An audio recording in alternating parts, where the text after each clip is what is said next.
name is Erica Nagy, and today we are going to be doing the DNA extraction lab for split peas from hands-on learning. To begin, what is DNA? DNA is the genetic material found in all organisms. It's composed of nitrogenous bases, phosphate groups, and a pentose sugar. And it is what carries all of our genetic information and kind of produces our genotypes and our phenotypes, or our genetic and physical makeup. So to begin, we have to break down the peas into kind of a liquid form, and this will be the first step in extracting the DNA from the peas.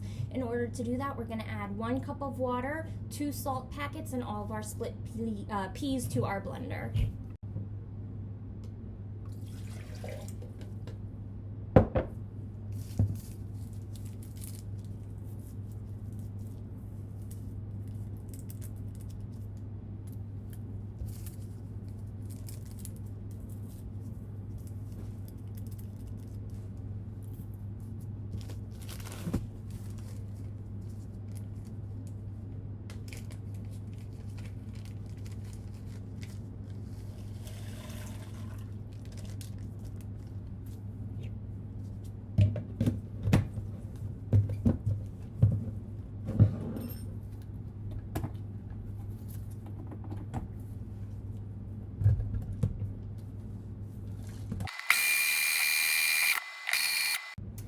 So once we've blended our solution of the split peas, the water, and the salt, we're going to take a cheesecloth and put it over our drinking glass, and we're going to strain our solution through our cheesecloth.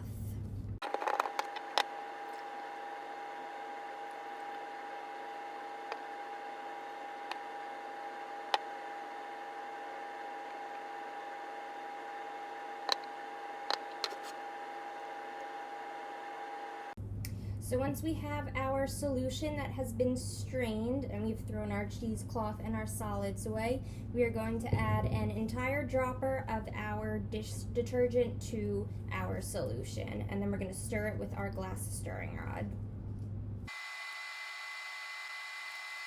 Now, the purpose of the dish soap in this experiment is to kind of help break down the cell membranes of the solution and the cells within our solution, and that way the DNA can be released into the solution. Those cell membranes will no longer be protecting it.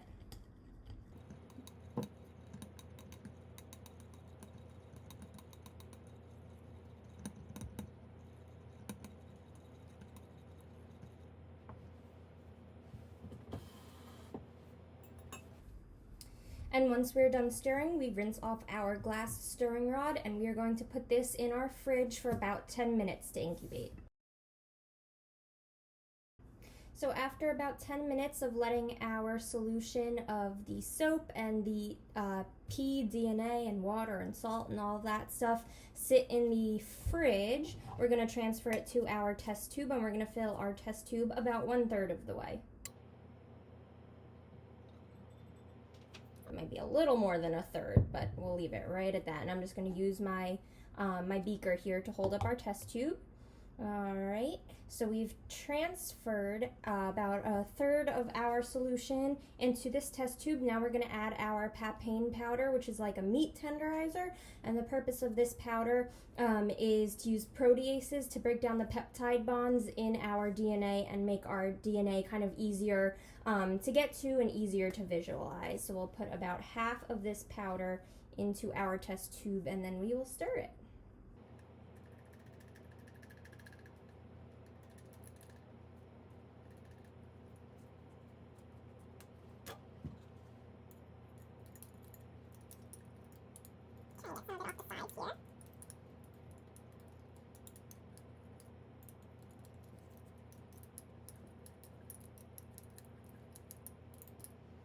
Alright, so once we've stirred that, we are going to add our isopropyl alcohol, which we had in the freezer overnight, to our solution. And again, this isopropyl alcohol has been sitting in the freezer, so it's nice and cold. It's 91% isopropyl alcohol. And this alcohol, when we add it to our test tube, will allow our DNA to precipitate into our top layer, and we should be able to visualize the DNA in the layer that separates out.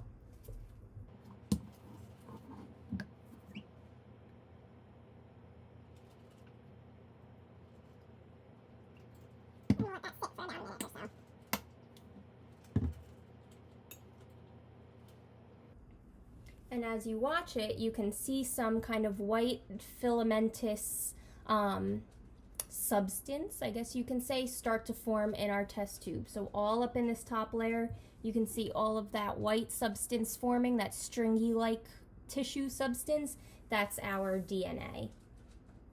So ultimately, again, you can see all of our DNA. It's that white filamentous stringy substance that we can see in our top layer here. It's kind of hard to see, but it's stuck to the sides of our tube, so you can see it through there, and it's all floating right in this little layer too. So as you can see, again, it's white, it's cottony, it's stringy, and there's quite a bit of it for the amount of peas that we used in our experiment.